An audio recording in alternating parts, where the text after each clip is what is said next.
वसई विरार महानगरपालिका स्थापन झाल्यानंतर तब्बल 16 वर्षांनी राजन नाईक आमदार झाल्यानंतर यांनी पहिला जो निर्णय घेतला असेल तो म्हणजे गरिबांची मुलं शिकली पाहिजेत, त्यासाठी जो जिल्हा परिषद शाळा होत्या आणि त्या शाळा आता महापालिकेत हस्तांतरित होणार आहे। माझ्यासोबत आमदार राजन नाईक सर आहेत।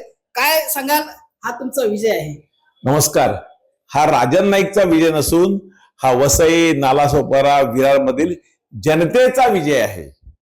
यासाठी मी काय वेगळं केलं? मी माझं आमदार म्हणून माझं जे कर्तव्य आहे ते कर्तव्य मी प्रामाणिकपणे करण्याचा प्रयत्न करतो। मी आमदार झाल्यानंतर माननीय मुख्यमंत्री महोदयाची भेट घेतली, आमच्या स्नेहाताईंनी भेट घेतली आणि वसईचे प्रश्न आम्ही दोघांनी माननीय मुख्यमंत्र्यांसमोर मांडले। आमचे खासदार आमच्या बरोबर नेहमी असतातच, आदरणीय सावरासाहेब, डॉक्टर हेमंत सावरासाहेब। त्यामुळे आम्ही आग्रह केला आणि आपण बघितलं असेल की एक दीड महिन्याभरापूर्वी मुख्यमंत्री वसईत जेव्हा आलेले त्यांनी सांगितलेलं की या वसईच्या दोन्ही आमदारांच्या पाठीमागे मी ठामपणे उभा राहणार आणि नालासोपारा विरार वसईमध्ये लक्ष देणार। तशा प्रकारे लक्ष घालायला त्यांनी आता सुरुवात केलेली आहे आणि आदरणीय मुख्यमंत्री, महाराष्ट्राचे लाडके मंत्री देवेंद्रजींनी ठरवलं की कशा प्रकारे ते काम करतात।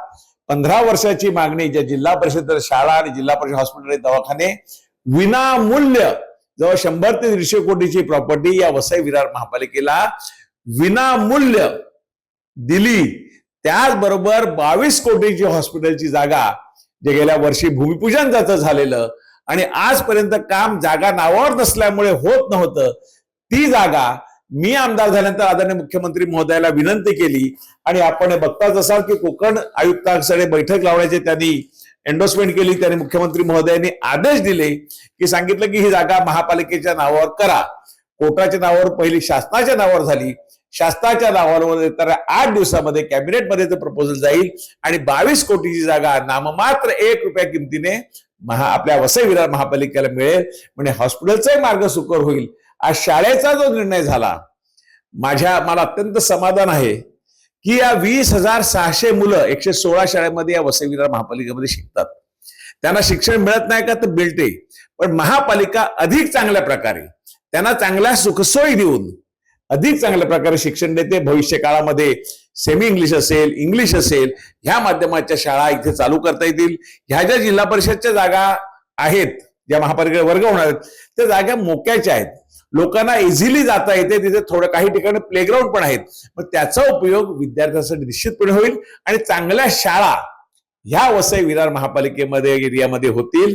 माननीय मुख्यमंत्री महोदयाचे वसई करायचे नालासोपारा विरारमध्ये जनतेच्या मनापासून आभार मानतो, मनापासून ऋण व्यक्त करतो। या ठिकाणी आरोग्य व्यवस्था नाहीये, सिटी स्कॅन असेल, MRI असेल, ह्या ज्या पालिकेमध्ये ज्या सुविधा मूलभूत असेल पाहिजे त्या नाहीत, त्याबद्दल काय?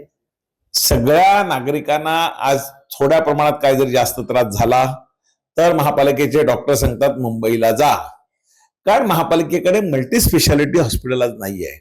पण येणाऱ्या काळामध्ये आचोळ्याचं हॉस्पिटल या राज्य सरकारच्या मदतीने चांगलं tertiary care multi speciality hospital या आचोळ्यामध्ये होणार आणि सगळ्या प्रकारच्या सुखसोयी म्हणजे इथल्या जनतेला आरोग्यासाठी कोणाला जायला लागूच नाही, आरोग्यासाठी कोणाला त्रास होऊच नाही। पण काय झाला, आज मुंबईला जावं लागतं, ते मुंबईला जाता इथल्या इथे ट्रीटमेंट करून पेशंट ठणठणीत त्याच्या घरी गेला पाहिजे, असे आपल्या निश्चितपणे त्यासाठी प्रयत्न राहतील। या ठिकाणी मल्टी स्पेशालिटी हॉस्पिटल जे आहे आता लवकरच सुरू होईल आणि त्यासाठी तशी पावलं सुद्धा मुख्यमंत्र्यांनी उचललेली आहे आणि वसईकरांचा जो मुंबईचा जो प्रवास आहे हा कुठेतरी थांबेल आणि लोकांना इथे दिलासा मिळेल। स्नेहा विश्वकर्मासह विजय देसाई, न्यूज 18 लोकमत, वसई विरार।